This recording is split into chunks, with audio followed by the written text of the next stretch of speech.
Buonasera miei cari cultisti, eccoci al reveal.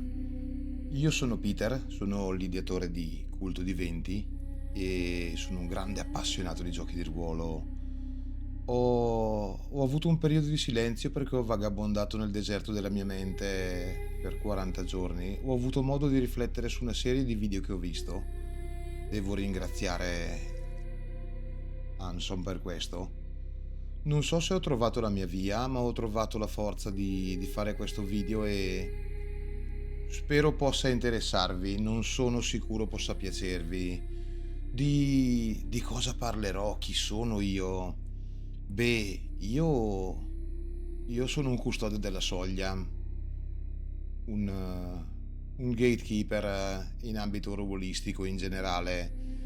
E cos'è un gatekeeper? Un gatekeeper è una persona che non crede che tutti possano partecipare e gioire dello stesso hobby. È così per molti hobby, molti sport. Non tutti sono portati, non tutti lo fanno, non tutti hanno la voglia di farlo, quindi oggi giocare di ruolo è diventato un po' troppo casual e di questo l'industria purtroppo ne subisce, e anche la qualità del gioco. Come vengono prodotti per queste persone. Però questi sono i miei punti di vista, ecco, per farvi capire un gatekeeper cosa, più che cosa, come la vivo, meglio, come la vivo io da gatekeeper questa cosa. Cosa c'è di peggio di questo? Che sono un forever DM. Sono veramente... Mi piace tantissimo fare il Dungeon Master. Ho, ho tanto da dare agli altri e gli altri mi permettono di lavorare tanto su me stesso, quindi è uno scambio reciproco che ho col mio tavolo ed è una cosa che adoro. E più lo faccio e più mi innamoro. Ho conosciuto nuove persone, quindi tutta gente brava.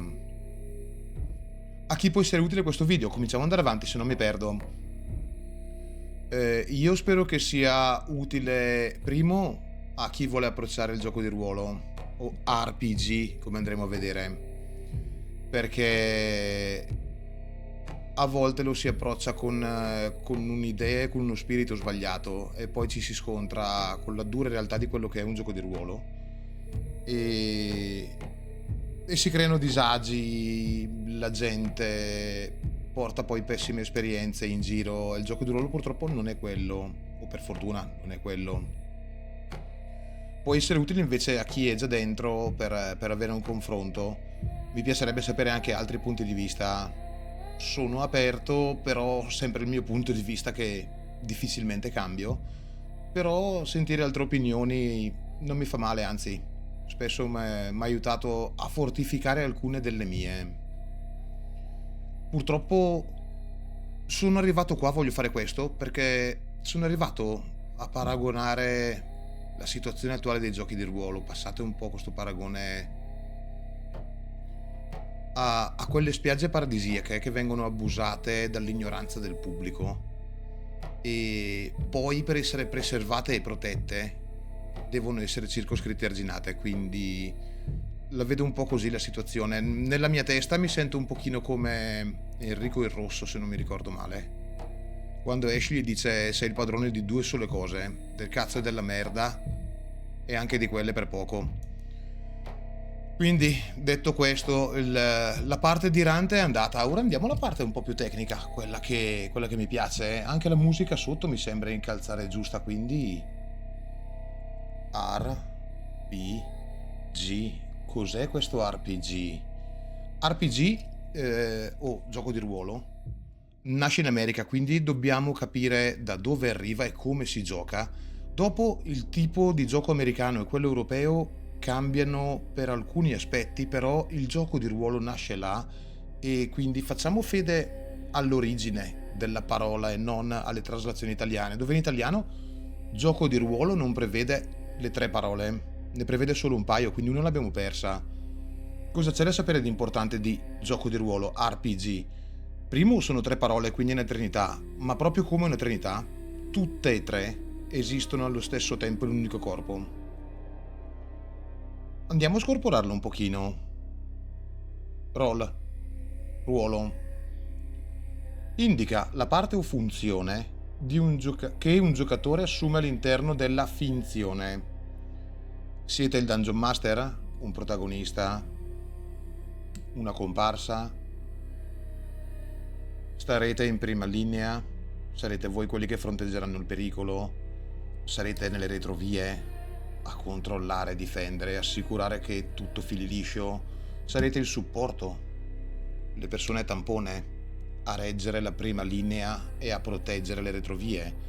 Quando noi abbiamo questo in testa, possiamo già capire molto del personaggio che andremo a fare, e già solo questo, analizzando il nome. Continuiamo però a leggere, sennò poi mi perdo.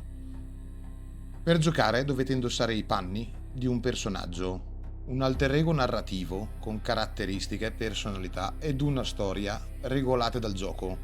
Quindi abbiamo una parte dentro il role del play dovuta al fatto che prenderemo i panni di un personaggio, quindi saremo un guerriero, saremo il chierico, saremo il ladro, quindi avremo una funzione all'interno dell'ecosistema che è il party, che è quindi il gruppo.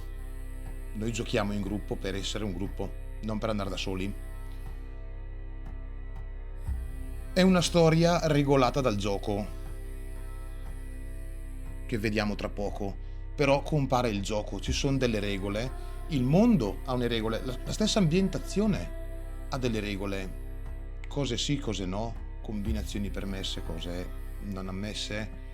Quindi abbiamo capito che il nostro personaggio, prima cosa, per giocare di ruolo, dobbiamo capire che ruolo vogliamo assumere all'interno del party, quindi del gruppo, e la prima parte ce la siamo tolta. Ora passiamo al nostro amico play. Gioco si riferisce al momento in cui si è chiamati ad agire, interagire o reagire con coerenza al personaggio. Ad esempio, c'è una situazione di alto pericolo e il mago è esposto alle frecce nemiche. Io sono guerriero in prima linea. Una scelta valida potrebbe essere quella di indietreggiare e di fare scudo umano al mago per permettere a lui di lanciare un incantesimo che dà vantaggio al gruppo, permette al gruppo di guadagnare tempo, respiro. Quindi non sempre la scelta più ovvia ed egoistica è la vostra, quindi il vostro ruolo determina anche come voi interagite col gruppo e come il gruppo risponde a voi. Al tavolo, fra DM e giocatori, la conversazione, lo scambio di informazioni e l'immaginazione sono coinvolti per creare una narrazione regolamentata. Cosa vuol dire sta stronzata? Semplicemente dovete fare domande. Il master è lì per rispondere. Non limitatevi a quello che potete vedere. Cercate sapori, odori, sensazioni. A volte anche il master ha bisogno di uno slancio, magari attende un'informazione da voi.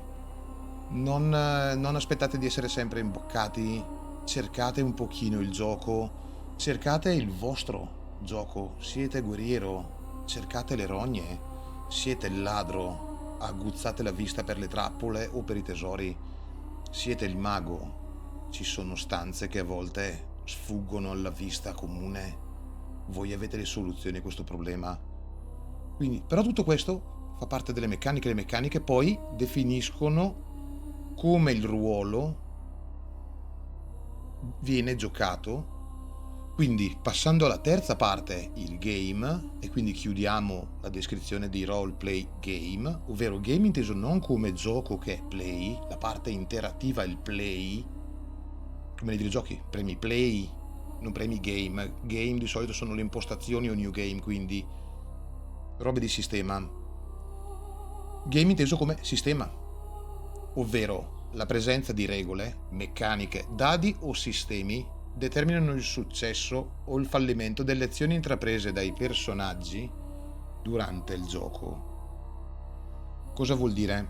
Che il regolamento non è un'indicazione, Qualcuno quel regolamento l'ha scritto, ci ha dedicato tempo, probabilmente l'ha playtestato. Ci sono dei ragionamenti di design che giocatori e master non possono capire fino a che non si è dentro quel settore. Io non lo sono, però sono molto addentro queste meccaniche all'argomento, quindi mi piacerebbe essere nel settore e poterci guadagnare.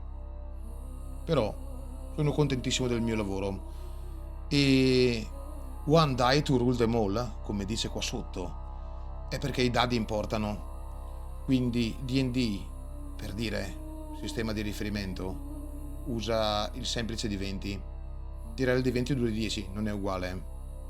Il vantaggio è fatto con 2 dadi perché chimicamente nel cervello 2 dadi danno una sensazione che un bonus di più 3 non dà. Quindi game design dice che lanciare 2 dadi è più eccitante che aggiungere un più 3 a un di 20. Quindi cambiare il vantaggio perché sembra più lineare a volte va a spezzare degli equilibri che non possiamo considerare che avvengono qui a livello neurologico, perché il gioco di ruolo è testa, sensazioni, percezioni, emozioni, chimica, probabilità, dadi, gioco d'azzardo, rischio, è tutta roba che droga il cervello, ragazzi. Il cervello è patito di questa roba, tanto se la stimolate giusta, create intrattenimento, gioco, il famigerato engagement arriva da questo, dal suscitare chimica nelle persone, non dal dire o fare cazzate, le vocine, quelle sono tutte un di più, sono un valore aggiunto, ma il game avviene quando si rispettano queste 3 semplici, chiamiamole regole di questa dottrina, perché il gioco di ruolo a certi livelli diventa quasi una dottrina.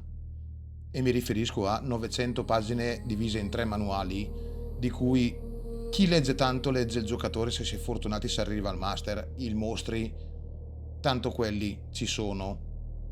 Quindi provate a usare il sistema per come ve lo propongono, provate a creare un personaggio partendo da che ruolo, provate a capire in gioco come faccio a capire il gioco mentre capisco il ruolo, create i personaggi tutti assieme. Siete in 4 creano insieme il personaggio e nessuno va per cazzi suoi. Tutti facciamo gli attributi, qualcuno finisce prima, si aspetta. Tutti fanno le abilità, tutti fanno i talenti e si discute, si parla. Io che classe, tu che classe, a me piacerebbe stare davanti, no, guarda che mi è venuto in mente questo, ho visto una build, mi piacerebbe provare queste combinazioni. Tutte queste cose dovete parlarne al tavolo perché il master è lì che ascolta, che vi guida, che prende appunti. Voi giocatori vi conoscete prima di andare a raccontare 20 pagine di background inutile. Davvero? 20 pagine di background inutile? Quando basterebbero 4 stupidate per definire un personaggio e renderlo memorabile sin dalle prime ore di gioco, non dopo 20 sessioni la build è rodata.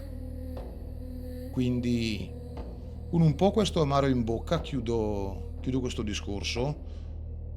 Mi ero dimenticato l'immagine nell'angolo. Ruolo me l'ero messa come promemoria. Questo lo mettiamo come chiusura e come curiosità.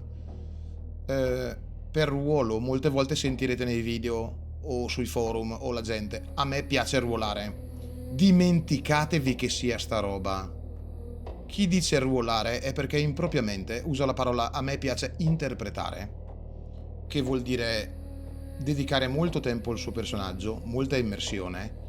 È una cosa che è dispendiosa in energie, tantissimo, tant'è vero che molti di quelli che ruolano duro, come dicono loro, ruolano serio, purtroppo finiscono per avere sessioni fantastiche in cui ti dicono: non ho mai tirato un dado, che cazzo sei venuto a fare al tavolo? Gioco di ruolo, perché siamo al tavolo se non abbiamo tirato nessun dado nella Trinità?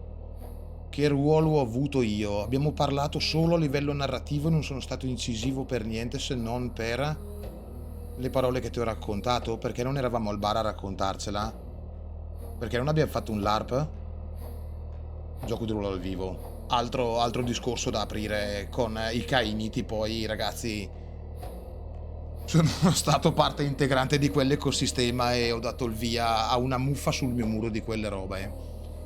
Però è materiale per altri video. E con questo volevo tornare un attimino indietro quanto siamo di registrazione? 15 minuti, dai. Io spero che abbiate qualche commento, che possiate commentare, anche insultandomi, mi piace. Sono educativi anche gli insulti. E poi mi piace essere stuzzicato. Mi ero segnato un po' di cose che avrei voluto dire, ma non sapevo esattamente quando di nuovo. Provo ad agganciarle qui in fondo. Sono consigli universali, neofiti o esperti che siate, credo che possano essere universalmente validi. Come non ammazzare un altro è universalmente una cosa buona. Primo consiglio: il dialogo risolve, arricchisce, smuove le situazioni. Il monologo no. No ragazzi, no. Fate domande, come dicevo prima. Siate curiosi di scoprire quello che c'è fuori. Fuori, perché scoprirai anche quello che c'è dentro il tuo personaggio e che neanche pensavi di conoscere. Ci sono aspetti del personaggio che si scoprono solo in certe situazioni, che si creano solo al di fuori, all'avventura, all'ignoto. Che buttatevi, lasciate che sia il gruppo a guidarvi, non siate voi il protagonista. Lasciatevi trascinare da tutto e da tutti. Alla fine il gioco di ruolo è un flusso. Bisogna lasciarsi trascinare dalla corrente. Se cercate di andare controcorrente o di deviare il corso del fiume, potreste rimanerci male. In merito a questo, chiedo un secondo che bevo. Letizia. Sarà il nome di un prossimo NPC. Secondo consiglio: ricorda che sei in un gruppo. Non vali più degli altri e da solo non vali un cazzo. Il personaggio, come dicevo, che deve sempre battibeccare, che deve contraddire, che si deve imporre. Fatti e facci un favore. Va a giocare in solitario. Se ti servono consigli te li do. Ho qualche video indietro, posso aiutarti, se questo può esserti d'aiuto, piuttosto che infastidire altri tavoli. Gioca da solo, ti assicuro che ti diverti molto di più. Te lo dico perché certe esperienze le ho fatte da solo e non ho più pubblicato video, perché per 40 giorni mi sono perso a fare robe che YouTube non vorrebbe nemmeno sentir nominare, quindi tutte esperienze bellissime, però che non puoi portare con molte persone, sono molto selettive, e allora le ho giocate nella mia intimità. Quindi il gioco di ruolo in solitaria. Poi vediamo il terzo consiglio che mi ero segnato. Un buon personaggio ha pochi spunti forti, non una biografia per background. Ti basta essere un popolano che hai visto i campi bruciare per colpa dei goblin, hai imbracciato un forcone e ora sei in giro che cerca vendetta. Hai già radici solide per essere nel plot, anche se il master non avesse ancora detto sessione 1 cos'è successo. Queste parole sono molto più evocative di una genealogia con amori, passioni, fratelli, sorelle, amici, nemici, giuramenti e tradimenti. Pensa che tutte queste merdate che tu hai scritto sulla scheda, o che hai fatto il tuo booklet o la tua zine te le saresti potuto godere tutte in gioco? Te le sei bruciate scrivendole lì? Sei stato un coglione? Vedi tu? Se te le giochi te le diverti, se te le scrivi, bello. È come guardare una foto. Preferisco essere in ferie che guardare le foto delle ferie, non so tu però. Poi stai vivendo cose straordinarie, non la tua soap opera o sitcom. Io porto sempre l'esempio di quella stramaledetta taverna della figlia dell'oste, perché succede sempre. C'è il personaggio che si infotta con la figlia dell'oste e basta, è finita. Tutta la sessione finisce lì, chiusi dentro a cercare di sedurre, informazioni, cose che non ci sono, il master che si arrampica sugli specchi, i personaggi che si ubriacano, salta fuori una rissa, classiche cazzate da sessione non persa. Ci stanno, se tutti sono d'accordo, possono anche essere programmate queste sessioni di scarico e vanno benissimo, però là fuori c'è un mondo pieno di cose meravigliose, pericoli innominabili. Se ci tieni davvero così tanto alla figliola, vattene a cercare una fuori, fatti ste piacere. Dopo, arrivo al tasto dolente per molti. Fare le vocine non ti rende un bravo giocatore di ruolo, tornando alla grafica di prima. Solo un potenziale teatrante. Puoi far tutte le voci del mondo, ed è ok questo, come dicevo prima. Ma quando servi veramente, quando il gioco chiede di dare ciò per cui sei stato creato, sai cosa fare? Sei per caso il mago che si trova per sbaglio in prima linea? O sei il ladro che è stranamente maldestro quando non deve? E non parlo di dadi, parlo di situazioni. Oppure sei il bardo che è bravissimo con le vocine, ma non ha parole. Si basano tutti sul ho più 5 in carisma e tanto funziona. No, la vocina senza il contenuto non serve a un cazzo. Veramente. Quindi, prima delle vocine, chiedetevi: sto coprendo il mio ruolo? Sto agevolando il gioco e le meccaniche del gioco? O arrivano le vocine e poi quando è il momento di io non so che cosa fare? Con questo concludo questa cringiata perché mi sembra abbastanza triste. Se avete voglia, lasciate un commento, mettete un mi piace se vi è piaciuto e spero di vedervi presto.